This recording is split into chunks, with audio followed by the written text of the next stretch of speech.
Lesson 8.4a, Measuring Angles. Congruent means having the same size and shape. This is the symbol for congruent. It's an equal sign with a curved line above it. Here we have triangle PQR and triangle STU.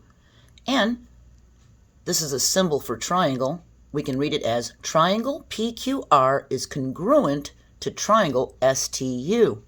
We can see this side for PQ corresponds to this side for SU. They're both 4 in length.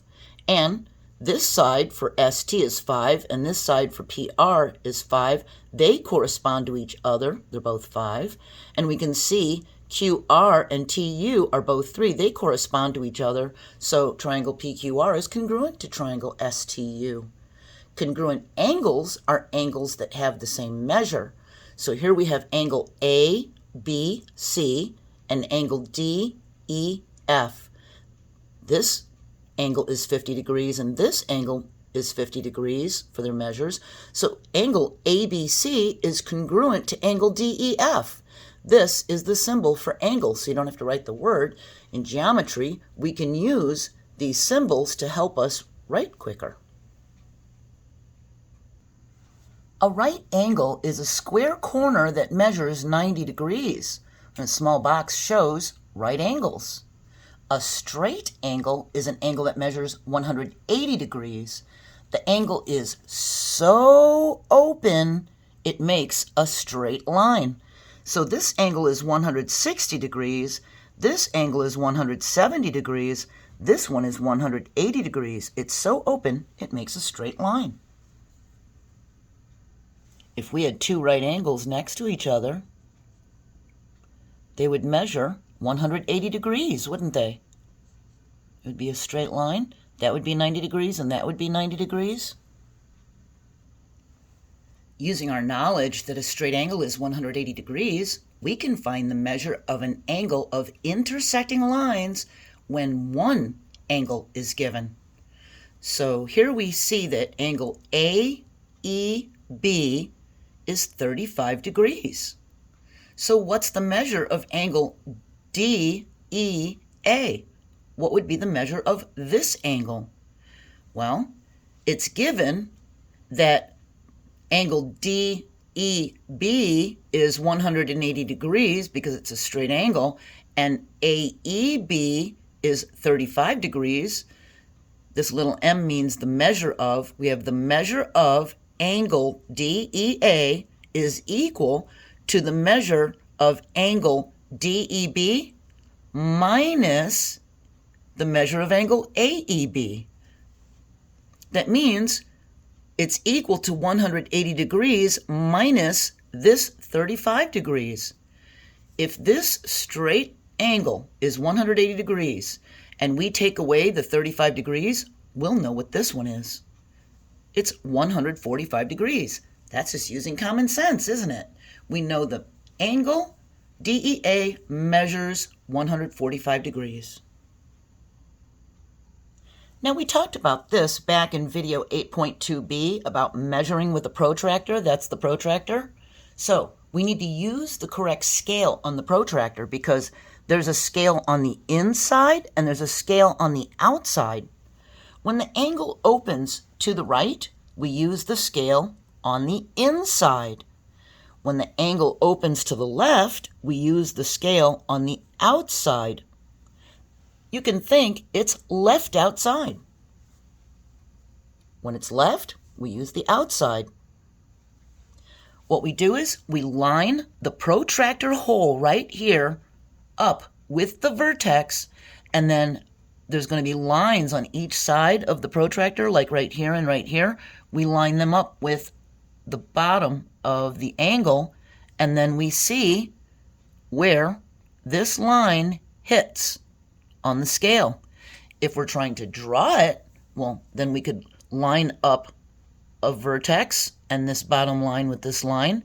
And then if we want a 40-degree angle, we would see, oh, right here is 40 degrees on the outside. We put a little mark, and then we can remove the protractor or use a ruler or straight edge to draw the other part of the angle. Here we have two intersecting lines. They intersect right here. We label each angle from 1 to 4. We have 1, 2, 3, 4, going clockwise or counterclockwise. Now, since a straight angle is 180 degrees, we know that angle 1 plus angle 2 is equal to 180 degrees. And we know that angle 2 plus angle 3 is 180 degrees. And we know that angle 3 plus angle 4, if we had angle 3 and added it to angle 4, that would be 180 degrees. And if we had angle 4 plus angle 1, if we do angle 4 plus angle 1, that would be 180 degrees. If we measure one angle, we'll know all of the angle measures.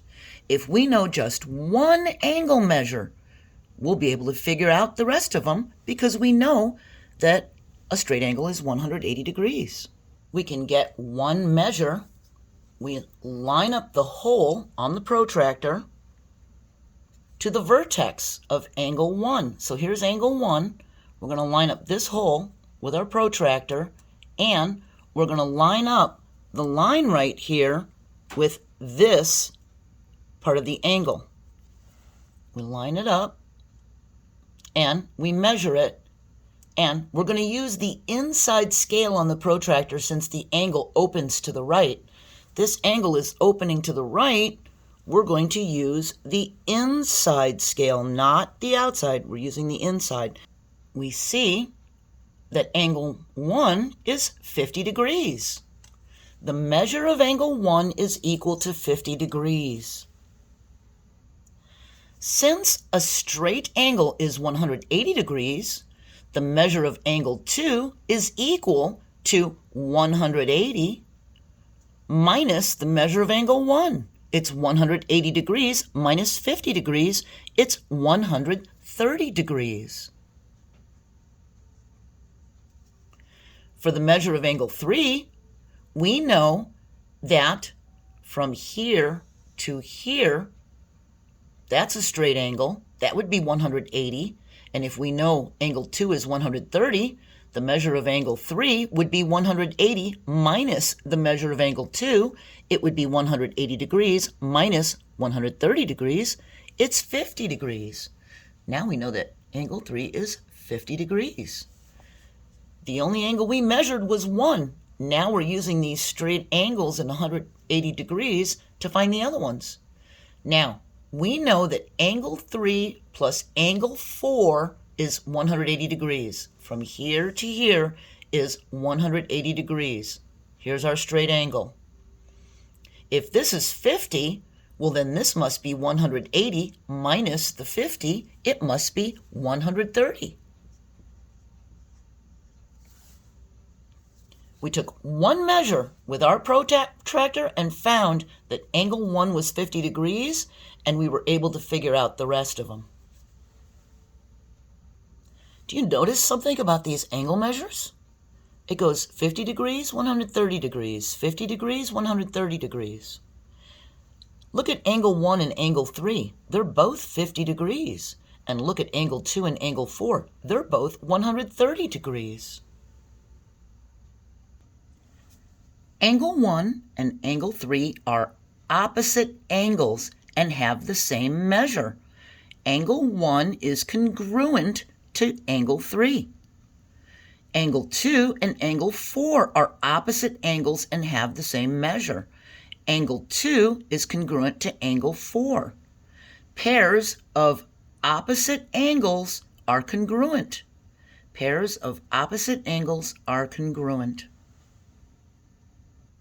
So, you can write these in your notes if you want.